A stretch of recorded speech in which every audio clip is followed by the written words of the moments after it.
Si vous regardez cette vidéo, c'est sans doute parce que vous êtes curieux du travail collaboratif.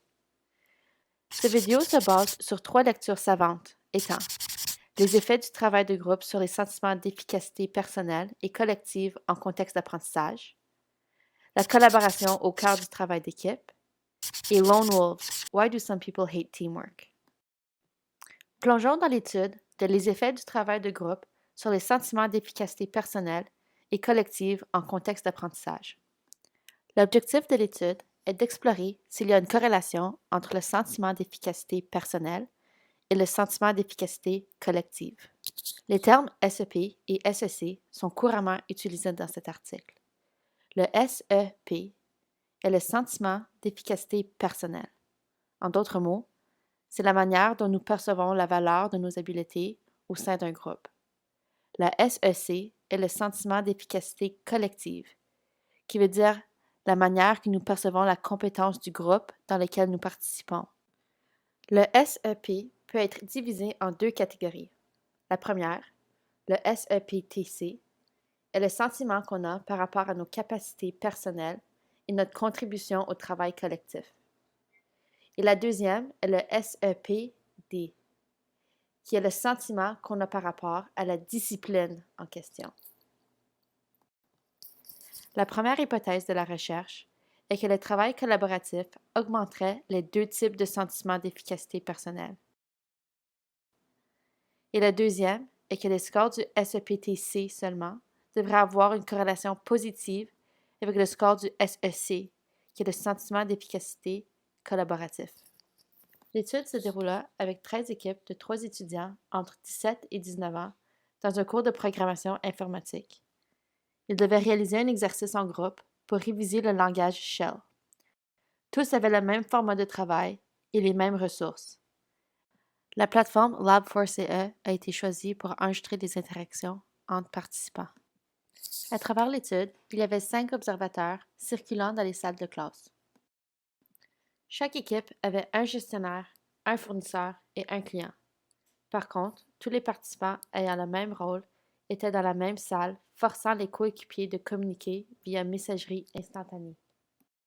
Les variables contrôlées étaient les ressources, le matériel, les rôles, l'objectif, l'environnement et la durée. Les variables non contrôlées étaient les connaissances antérieures des participants, leur perception du projet et de la collaboration, leur perception de leur efficacité personnelle dans le domaine de spécialisation et leur formation antérieure en travail collaboratif. Pour mesurer les résultats, les participants devaient remplir un sondage avant et après l'expérience par rapport à leur SEP, le sentiment d'efficacité personnelle, et un sondage à la fin de l'étude pour le sentiment d'efficacité collectif. Le tout était calculé avec un système de pointage. Une fois les résultats compilés, les chercheurs ont observé que plusieurs ont dû utiliser des ressources externes pour continuer la tâche.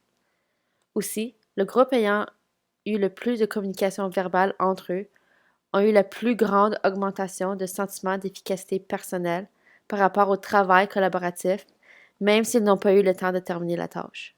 Par contre, tous les gestionnaires ont eu une baisse du même SEP suite au défi, car ce rôle était dépendant du travail individuel des autres. En conclusion, les données démontrent que le SEP n'est pas nécessairement égal à la SEC. Elles démontrent aussi que de travailler conjointement sur la résolution de problèmes avec un objectif en commun aurait pu améliorer le SEP grâce à l'expérience et à la pratique collective. Par contre, plusieurs résultats ne valident pas les hypothèses initiales des chercheurs. Un point important à retenir est que la somme des sentiments d'efficacité personnelle des individus n'est pas égale au sentiment d'efficacité collective.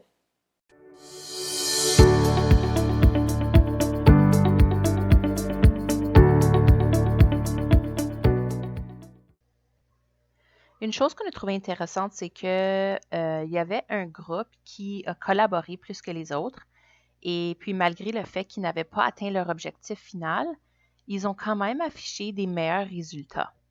Et puis ici, bon, quand on dit des meilleurs résultats, on veut dire que leur sentiment d'efficacité personnelle a augmenté à la fin de l'expérience.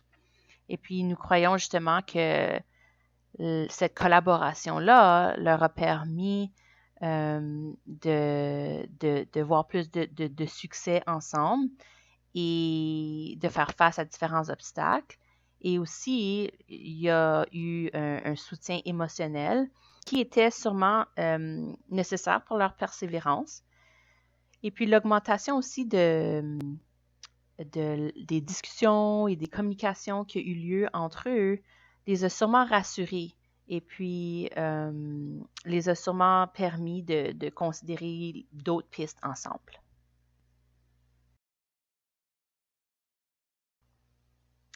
Suite à notre lecture puis notre analyse, on s'est vraiment questionné par rapport à la méthodologie utilisée dans cette expérience. On s'est vraiment posé la question, est-ce qu'il favorisait vraiment la collaboration ou est-ce que c'était plutôt la coopération?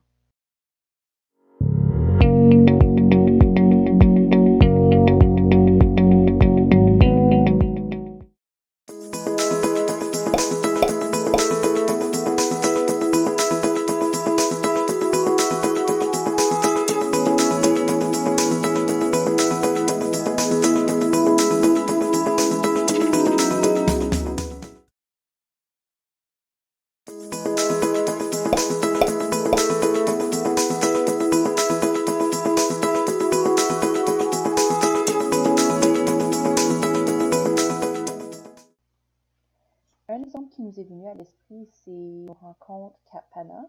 Donc, par exemple, à Franco-Cité, on se rencontre une fois par semaine et il y a plusieurs individus qui sont présents à la rencontre et chaque individu a un rôle différent. Donc, par exemple, les enseignants à LF Pana, il y a une direction, il y a le travailleur d'établissement, une éducatrice, l'enseignant EED et aussi parfois la travailleuse sociale.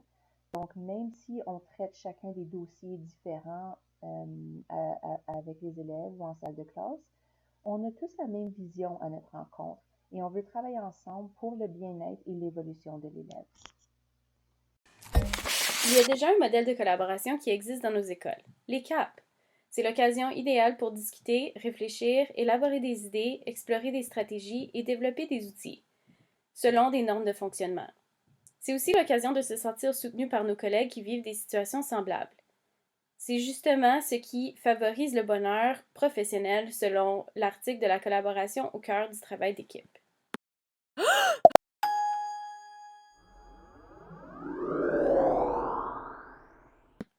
La collaboration en classe a définitivement sa place. Nous en voyons les avantages à tous les jours. Mais pour nos élèves, la collaboration peut être perçue comme un fardeau de plus. Nos élèves nouvellement arrivés ont parfois connu d'autres normes académiques plus compétitives ou individuelles qui les incitaient à croire que les questions et les erreurs étaient des signes de difficulté ou de faiblesse. Ils n'ont peut-être jamais eu l'expérience d'apprendre collaborativement. Nos élèves apprenants, eux, se questionnent parfois quant à leur capacité de communiquer en équipe. L'idée de montrer cette vulnérabilité devant un groupe de pairs peut être intimidante. Leur perception de l'expérience est donc parfois négative. Notre lecture par rapport au rôle de la perception sur le sentiment d'efficacité nous a amenés à vouloir savoir comment les élèves se sentent. Pourquoi ne pas s'outiller pour mieux les comprendre? Nous avons pensé qu'un sondage Google administré avant et après une activité collaborative nous donnerait ces informations. Nous pourrions ainsi comprendre comment ils perçoivent leur connaissance de la matière, leur capacité à pouvoir travailler la matière en groupe, leurs habiletés interpersonnelles et le travail collaboratif en général. En plus du sondage, il serait avantageux de prévoir l'enseignement explicite de certaines stratégies gagnantes pour mieux collaborer. Par exemple, une table ronde avec les élèves pour déterminer quelles seraient les normes de fonctionnement et les valeurs à respecter. Ou encore, nous pourrions faire le modelage de certaines phrases clés à utiliser pendant une discussion pour faire avancer les choses et arriver à une résolution de problèmes constructive. Nous pourrions afficher ces phrases clés dans la salle de classe à titre de référentiel. Il serait aussi possible de valoriser et d'encourager le processus plutôt que les résultats pendant ces occasions de travail collaboratif. Une autre stratégie est bien sûr le partage équitable de l'information et des tâches. Attribuer des rôles aux élèves selon le défi. La collaboration a des enjeux complexes. Ça a valu la peine de se pencher sur la question de la perception. Nous pourrons, avec certaines stratégies, mieux comprendre nos élèves et leur permettre de vivre de meilleures expériences de collaboration. Après tout, ne méritent-ils pas d'établir des liens de qualité avec leurs pairs? Disons-le, sans cette collaboration efficace, nous n'aurions pas pu arriver à nos fins. Merci pour les fous rires, les filles.